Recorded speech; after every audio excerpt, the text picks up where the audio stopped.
Good evening. I'm Will Dove, and these are the top stories for Wednesday, May 14th. Today, a special report on the increase in crime in Canada since Trudeau's 2015 election, according to federal government statistics, and a new study from Children's Health Defence, showing that 1 in 3 children are now afflicted with a chronic condition they will carry into adulthood. Since Justin Trudeau's Liberal government took office in 2015, Canada has faced a troubling rise in crime, with the Crime Severity Index, or CSI, climbing steadily, particularly in violent and property crimes. Data from Statistics Canada and other sources reveal a complex but concerning picture. While some crime categories have declined, significant increases in extortion, robbery, fraud, and shoplifting have fueled public safety fears. Data also shows that lenient bail policies introduced under Justin Trudeau may be exacerbating the problem.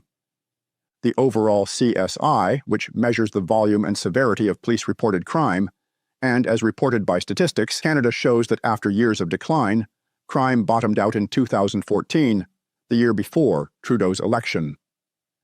Starting in 2015, all forms of crime, both violent and non-violent, began to increase, with a very noticeable surge in violent crime. Specific offenses paint a grimmer picture. Extortion rates skyrocketed by 35% in 2023, reaching 35 per 100,000 people, 5 times higher than in 2013. Incidents of violent crime climbed by almost 17% from 2015 to 2023 to 1,400 per 100,000 people.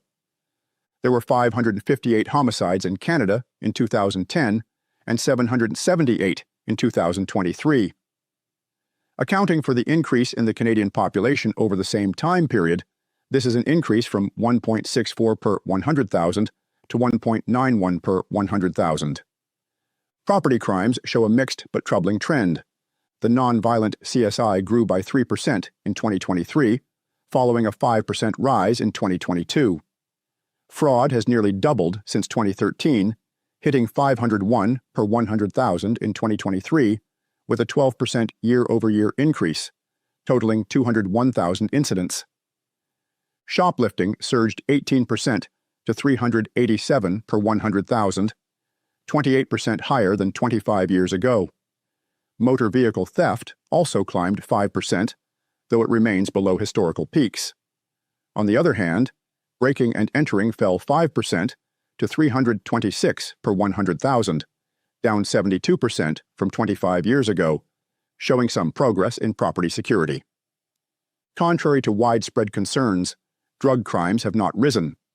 Data from Statista shows drug offenses plummeted from 109,000 in 2013 to 45,530 in 2023, with a 17.15% drop from 2022. Cannabis legalization in 2018 may be a factor in this decline, reducing possession-related charges.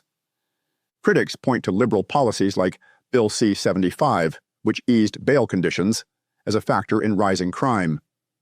The law's principle of restraint prioritized quick releases, raising concerns about repeat offenders, especially after high-profile cases like the 2022 killing of an OPP constable by a man on bail.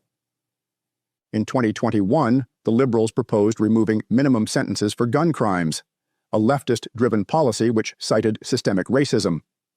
Responding to pressure, the government announced tighter bail laws for repeat violent offenders in 2023, but their impact remains unclear as we have many examples of violent offenders who are arrested and then released to commit more crimes.